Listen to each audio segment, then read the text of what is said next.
जंगल का राजा शेर खा पीकर आराम से एक पेड़ की छांव में सो रहा था। तभी कहीं से एक नटखट चूहा वहां आ पहुंचा और खेलने लगा। खेलते खेलते वह शेर के ऊपर चढ़ गया। कभी वह शेर की पीठ पर दौड़ता तो कभी शेर पर चढ़ जाता। कभी वह उसके कान पर झूलता तो कभी पूंछ से खेलता।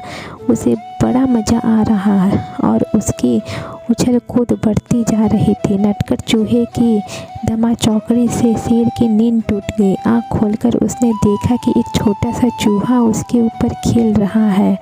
उसे बहुत गुस्सा आया और उसने चूहे को अपने पंजे में दबोच लिया।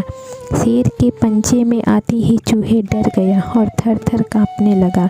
शेर बोला, बदमाश चूहे, तेरी इतनी हिम्मत कि तू जंगल के राजा शेर की नींद में खल डाले। अब तेरी खैर नहीं, मरने के लिए तैयार हो जा।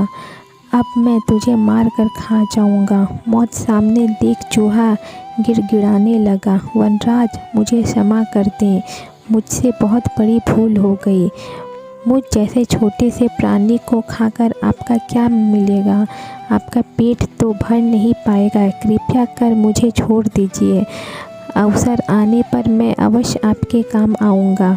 चूहे की बात सुनकर शेर हंसने लगा और बोला, मैं जंगल का राजा हूँ, मुझसे बलशाली इस पूरे जंगल में कोई नहीं। तू छोटा सा चूहा मेरा क्या काम आएगा?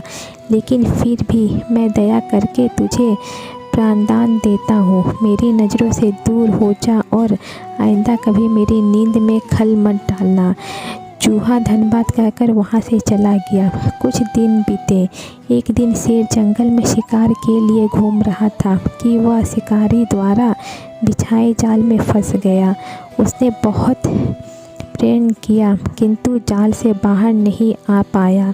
वह मदद के लिए दहाड़ने लगा। शेर की दहाड़ वहाँ से गुजर रहे एक चूहे के कानों में पड़ी। यह वही चूहा था जिसे शेर ने दया कर प्राणदान दिया था। चूहे दहाड़ की दिशा में गया तो शेर को जाल में फंसा हुआ पाया। उसने फौरन अपने नखुले दांतों से जाल काट दिया। शेर आज़ाद हो गया।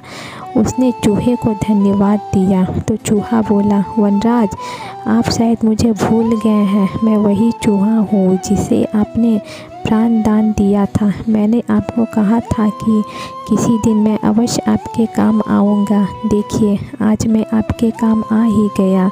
शेर को वह दिन याद आ गया और उस दिन की अपनी सोच पर बहुत पछतावा हुआ कि जिस चूहे को उसने तुच्छ समझा था उसी की सहायता से वह शिकारी से बच पाया। सीख, बाहरी स्वरूप देखकर किसी की योग्यता का आकलन नहीं करना चाहिए।